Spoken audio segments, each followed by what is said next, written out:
Oke, bismillahirrahmanirrahim. Kita lanjut ke bagian 2 dari video asinkronus perkuliahan kita, begitu ya. Oke, saya review dulu sebentar. Nih ya. Nah, jadi kita sudah memahami bahwa individu berjalan dalam rentang kehidupan tertentu. Di dalam rentang kehidupan dari satu orang itu ada aspek-aspek perkembangannya. Yang ketiga, dalam aspek perkembangannya dari rentang kehidupan itu dibagi-bagi menjadi fase-fase atau tahapan perkembangan. Nah, di dalam fase perkembangan ada tugas perkembangan yang kalau dicapai menimbulkan kebahagiaan, kalau tidak tercapai kalau tercapai itu akan memudahkan untuk pencapaian tugas berikutnya. Dan kalau tidak tercapai menimbulkan kekecewaan atau ketidakkebahagiaan dan menyulitkan pencapaian tugas berikutnya. Nah, kan ada di dalam tugas, lalu apa peran eh, peran guru, peran sekolah. Peran sekolah ya ini membuat optimalisasi pencapaian tugas perkembangan.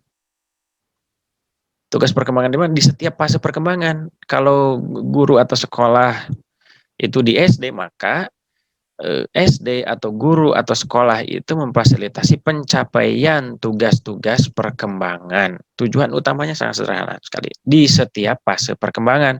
Kalau fasenya SD ya yang dibantu adalah pencapaian tugas-tugas perkembangan supaya mencapai kematangan atau mature tadi ya, maturity ya, kematangan. Nah, itulah perannya.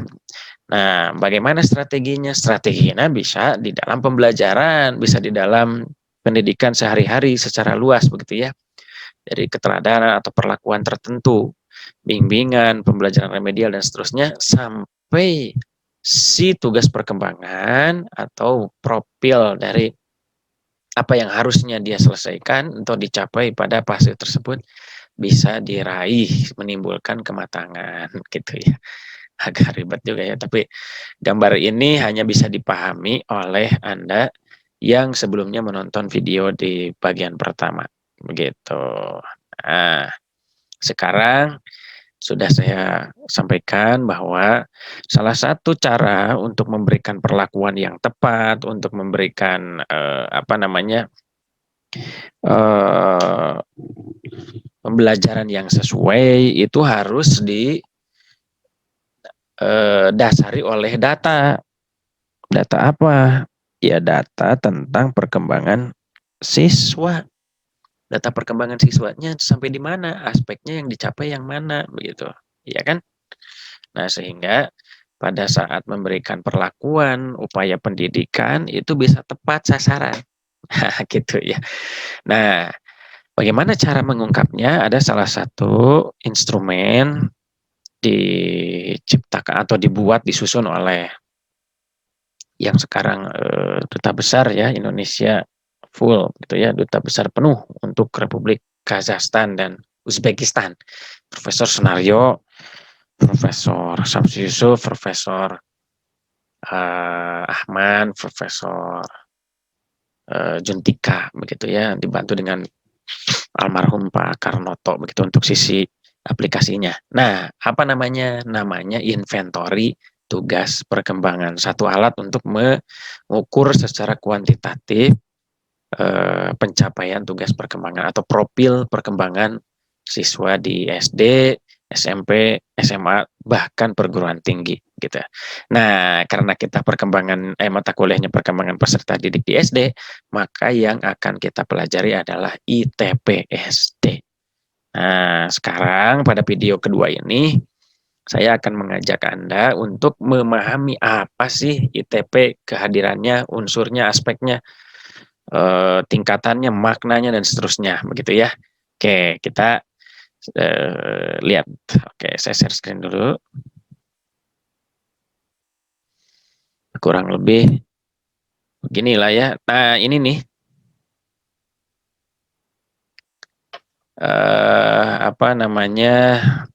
yang tadi saya sampaikan ini adalah rentang kehidupan Ini di dalam satu orang itu ada aspek-aspeknya ya, aspek spiritual, moral, karir, kognitif, sosial, emosional, apapun begitu ya dalam satu orang, dalam diri satu orang. Aduh, ini kakinya nggak ada. Kita gambar dulu ya kakinya, kasihan. Sorry, ini kakinya kasihan nggak ada. Oh, ini adalah pose. Kakinya ada, tapi posenya biasa perempuannya kalau ingin ramping kakinya ke depan satu. Nah, jadi fokus ke sana. Oke. Nah, di dalam aspek-aspek perkembangan, aspek perkembangan moral tadi, spiritual, apa dan segala macam, itu dibagi pada fase perkembangan, ya.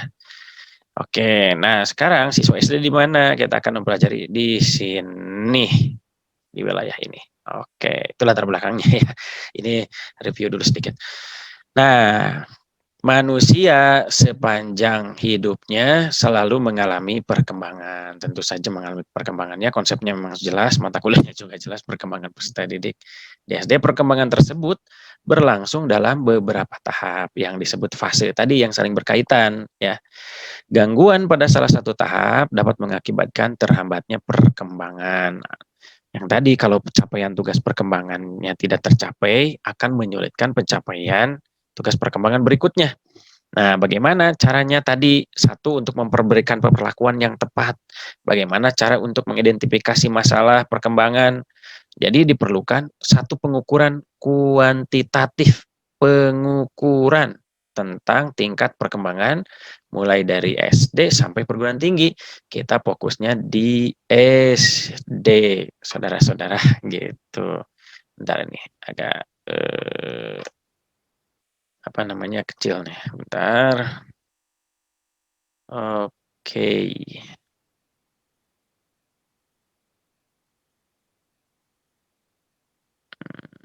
Mana. Bentar ya, mohon maaf. Supaya jelas nih. Kata siapa? Kata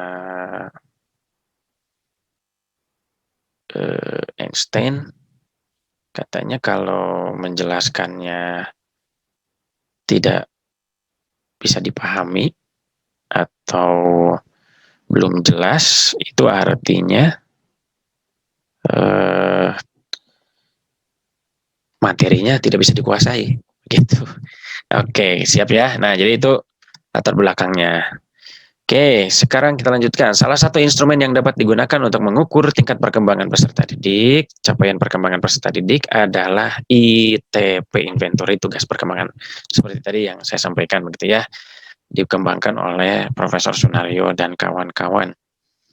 Oke, selanjutnya, nah kenapa ini ada kurikulum, instruction, dan segala macam? Kalau ingin kita menargetkan sesuatu, pasti kita targetnya ada di kurikulum. Misalnya menargetkan aspek A, B, C, D, aspek misalnya kalau di dalam kurikulum umum SD misalnya, atau kurikulum secara keseluruhan pendidikan kita itu ada aspek spiritual, aspek sosial, aspek keterampilan, aspek pengetahuan, atau disebut dengan KI, kompetensi inti ya.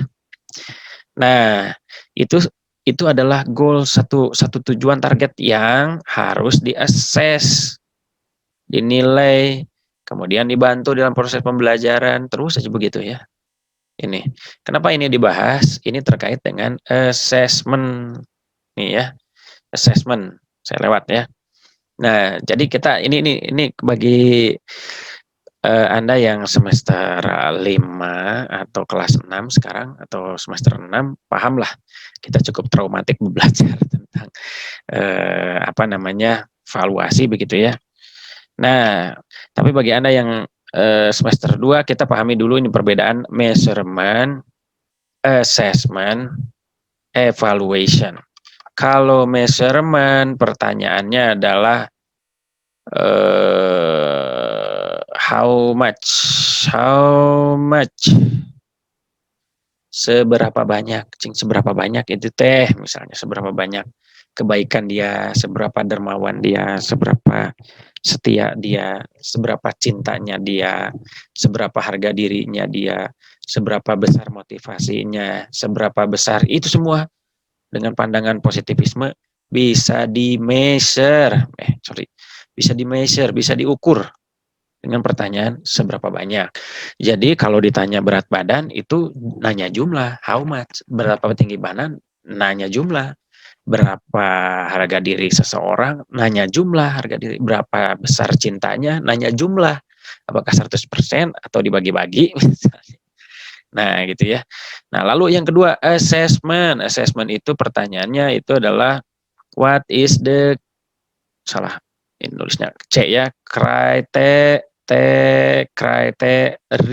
apa kriterianya, sehingga kita bisa ini nih lihat, ngejudge, bisa ngenilai, describing the criteria. Nah, penjelasan kriteria. Jadi pertanyaannya apa sih kriterianya? What is the criteria?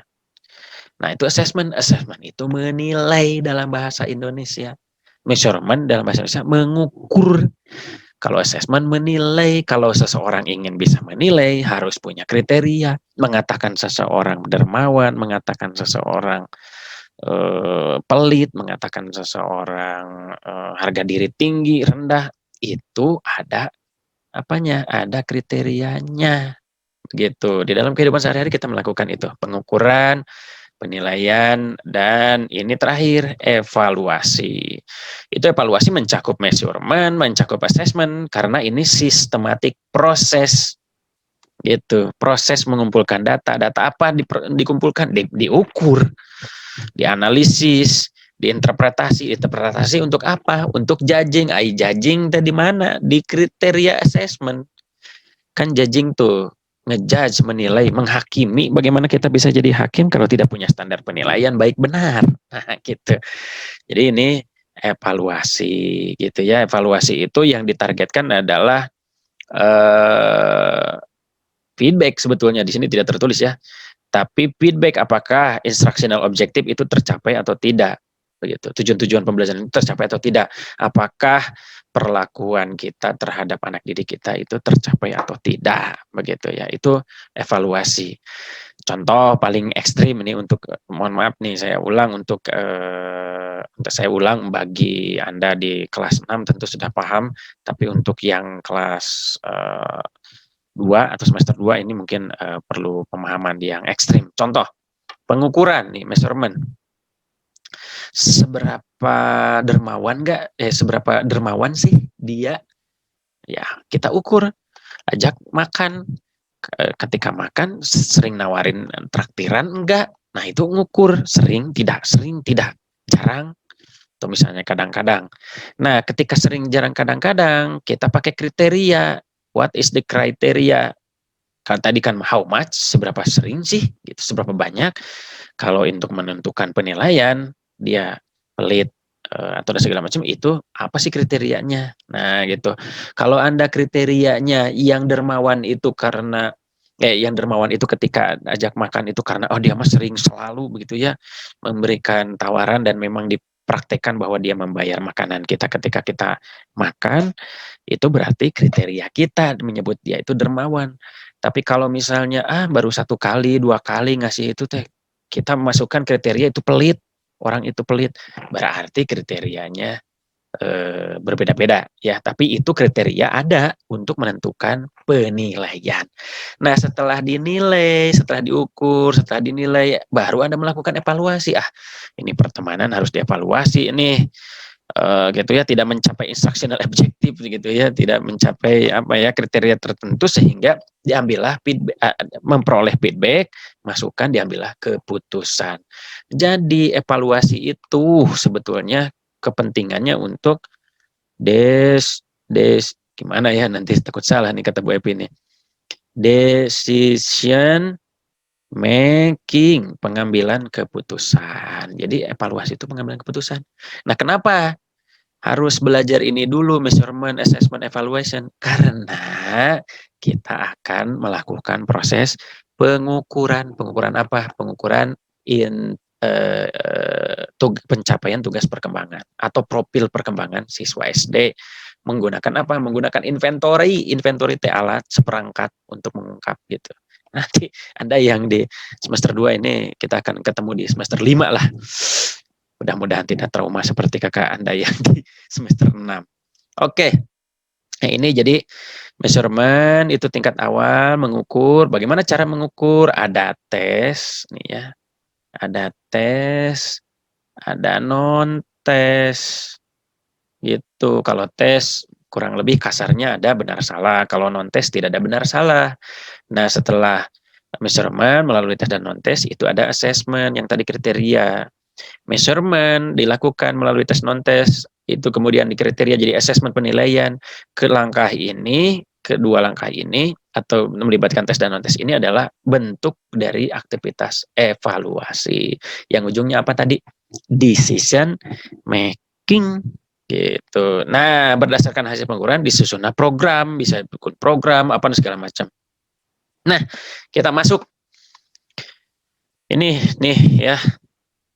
Oke, kita masuk tadi paham lah ya, begitu ya. Kita masuk ke ITP-nya nih.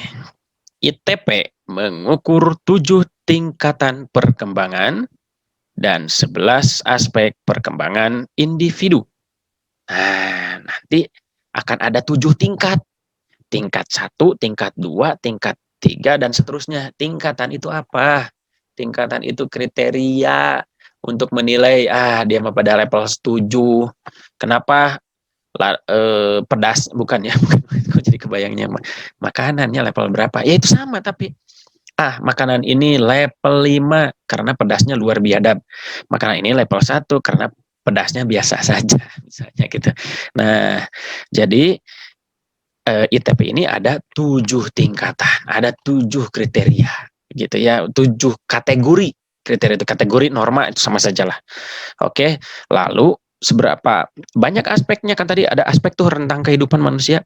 Ternyata ITP mengukur 11 aspek perkembangan individu. Nah, dari kapan? Dari tingkat SD sampai dengan perguruan tinggi. Itu kebayang ya, aspeknya ada 11, aspek yang panjang itu ada 11. Yang gini nih panjang tadi, ingat.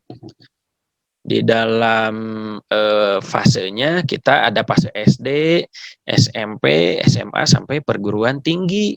Itu ngukur 11 aspek tadi teh. Nah, hasil pengukurannya ada kriterianya sebanyak 7 tingkatan. Gitu ya, sedikit aja. Oh, ini tingkatan perkembangannya ya. Nanti ini singkat dulu ya, impulsif, perlindungan diri, konformistik, sadar diri, seksama, individualistik, otonomi. Nah, ini catatannya. 11 aspek perkembangan individu yang diungkap di ITP tadi, aspeknya ya. Tadi apa ini? Ini adalah tingkatannya yang kriteria atau kategori tadi normanya. Ada level paling rendah itu impulsif. Gitu ya. Ada level berikutnya ada perlindungan diri, level berikutnya adalah konformistik. Level berikutnya apa adalah sadar diri, level berikutnya adalah seksama, level berikutnya adalah individualistik dan otonomi. Itu menunjukkan level. Level itu kategori atau norma atau pengelompokan hasil pengukuran nanti disesuaikan dengan kategori pada masing-masing level ini. Kalau karetnya 2, levelnya kepedasannya level 2. Kalau karetnya 5, pedasnya tadi luar biadab gitu ya. Nah, lalu aspeknya apa saja? Nih aspeknya. Aspek ingat yang mana? Yang banyak teh ya, di dalam diri satu orang itu banyak aspeknya. Saya aspek spiritualnya seperti apa, kepribadiannya seperti apa dan segala macam, karirnya bla bla bla. Itu aspek. Nah, kalau di ITP aspeknya ada ini 11. Yang pertama, landasan hidup religius. Nah, spiritual keagamaan nih di sini. Yang kedua, perilaku etis, etika sosialnya. Yang kedua, kematangan emosionalnya, aspek kematangan emosionalnya seperti apa. Kemudian kematangan intelektualnya sampai level mana, kesadaran tanggung jawabnya seperti apa, aspek peran sosial sebagai pria atau wanitanya seperti apa. Barangkali ada wanita cantik perkasa atau laki-laki gagah gemulai. Itu kan salah, serem gitu ya. Kemudian aspek penerimaan diri dan pengembangannya, aspek kemandirian ekonomi nih, itu juga penting, aspek persiapan karir, aspek kematangan hubungan dengan teman sebaya, kemudian aspek persiapan diri untuk menyelenggarakan pernikahan dan hidup berkeluarga. Nah, catatannya ini, ITP untuk SD dan SMP hanya mengukur 10 aspek. Karena apa? Karena aspek 11 itu persiapan untuk untuk menyelenggarakan pernikahan dan hidup berkeluarga. Kecuali SD-nya udah bongsor misalnya, atau hidup di daerah yang ketika lulus SD langsung dinikahkan. Tapi sekarang kan bahaya ya, pedofil, dianggap pedofil nanti atau apalah. Oke, jadi di SD sekali lagi kita ada ini untuk SD itu ada 10 aspek. Dari 11 tadi, hidup religius, landasan perilaku etis, kematangan emosional, kematangan intelektual, dan segala macam ini, kecuali persiapan diri untuk pernikahan dan hidup berkeluarga. Itu untuk SD. Kita akan dalami itu. Nah, ITP itu berbentuknya angket. Nah, kuesioner. Kalau untuk teman-teman semester 6, di semester 5 sudah cukup paham lah, walaupun belum terlalu mendalam, mungkinnya nanti kita buktikan nih bagaimana cara mengungkap, mengolah dari data yang sifatnya kualitatif visual begitu ya, dari siswa SD, kita kuantifikasi, diukur, measure ya, diukur, kemudian dijabarkan profilnya begitu ya. Nah, jadi ITP ini bentuknya angket, terdiri dari kumpulan pernyataan. Nah, kalau semester 5, semester 6 ini, yang kelas 6 ini udah paham membuat pernyataan itu tidak mudah. Rudolfo ya, tidak mudah karena harus tahu aspeknya, landasan teorinya dan segala macam. Nah, setiap soal kalau di ITP ini kumpulan butir pernyataan terdiri dari 4 butir mengukur satu subaspek. Nanti saya tunjukkan contohnya. Nah, tingkatan SD ada 50 soal terdiri dari 4 butir pernyataan. Siswa diminta memilih yang diskor 40 soal, 10 soal digunakan untuk menghitung konsistensi. Jadi, ke dalam sebuah pengukuran psikologis, misalnya Anda psikotes, kok ini mengukur, kayaknya tadi pernah nemu deh gitu ya, pernyataan ini. Nah, itu menghitung konsistensi nih, ngitung konsistensi. Ada 10 soal dari 50. Jadi soal aslinya mah 40, tapi ada 10 soal digunakan untuk menghitung konsistensi. Nah, analisis tugas perkembangan ini teorinya didampingi nanti si instrumen teh didampingi oleh analisis tugas perkembangan itu sebuah perangkat lunak atau dalam bahasa Inggris software, ada softwarenya. Nanti Anda juga belajar tentang softwarenya gitu ya. Untuk mengidentifikasi capaian perkembangan dengan mudah, cepat dan menyenangkan gitu. Nanti kita lihat. Oke, ini dan segala macam. Oke. Nah, itu secara konsep ya. Secara konsep seperti itu. Jadi nanti Anda akan diajak untuk mendalami tentang ITP begitu. Jadi sekali lagi ITP itu untuk SD ada berapa perkembangan?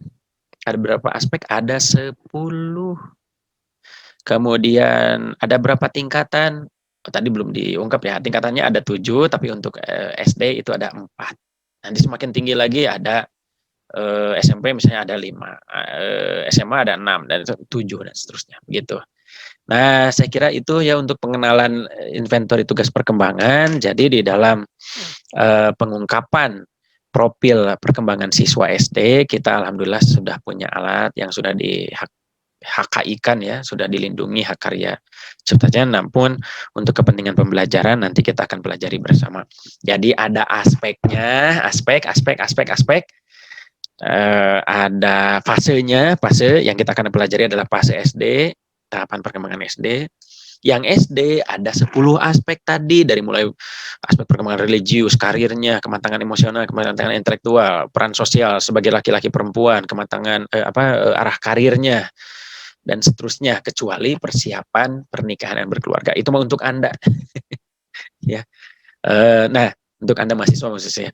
Nah, yang selanjutnya adalah tingkatannya. Ada perlindungan diri. Ini mah ada impulsif, ada perlindungan diri, ada konformitas, ada sadar diri. Itu untuk SD ada 4. Untuk SMP ada lebih lagi, yang total keseluruhannya itu ada 7 tingkatan, 7 kategori. Jadi nanti setelah diukur, siswa, nih Dek, tolong isi inventory ini, namanya ITP. Ini akan mengungkap perkembangan kamu sampai level mana yang tadi itu ya. Oke, baik Pak, saya akan isi. Diisi, nanti diberi petunjuk kepada segala macam, diisi. Kemudian si lembaran jawabannya diambil, direkap tuh di Excel ya. Nah, tapi kita tidak menggunakan Excel lagi, tapi ada sebuah software namanya ATP. Instrumennya ITP, softwarenya ATP, analisis tugas perkembangan. Nah, diolah di sana, satu kali klik keluarlah profil, profilnya bisa kita baca. Siswa ini pada aspek perkembangan ini pada level mana, siswa ini pada aspek perkembangan ini level mana, siswa ini perkembangan religiusnya level impulsif, dia lagi pengen sholat ya sholat lah, menteri sholatnya itu sholat, itu impulsif. Tapi siswa yang satu level perkembangan religiusnya itu berada pada level sadar diri. Jadi mengikuti peribadatan atau ritual keagamaan itu karena didasari oleh kesadaran diri sebagai makhluk Tuhan.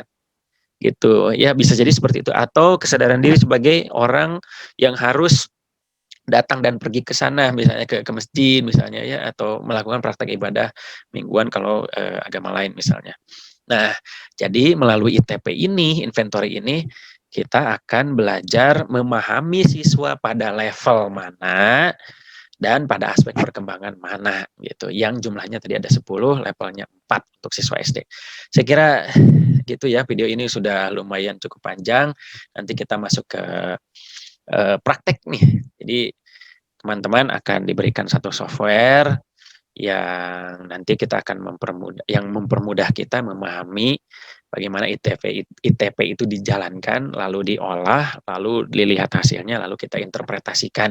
Kita bisa jadi tahu, oh si A kamu begini begini begini, oh kamu peran sosial, peran wanita laki-lakinya belum jelas nih, kamu masih menampilkan inkonsistensi. Nah, yang dari soal yang 10 tadi ya, bisa menemukan inkonsistensi. Nah, saya kira itu untuk pertemuan yang video kedua ini, mungkin sudah cukup terlalu panjang, nanti kita sambung, kita rehat sejenak. Ya, terima kasih.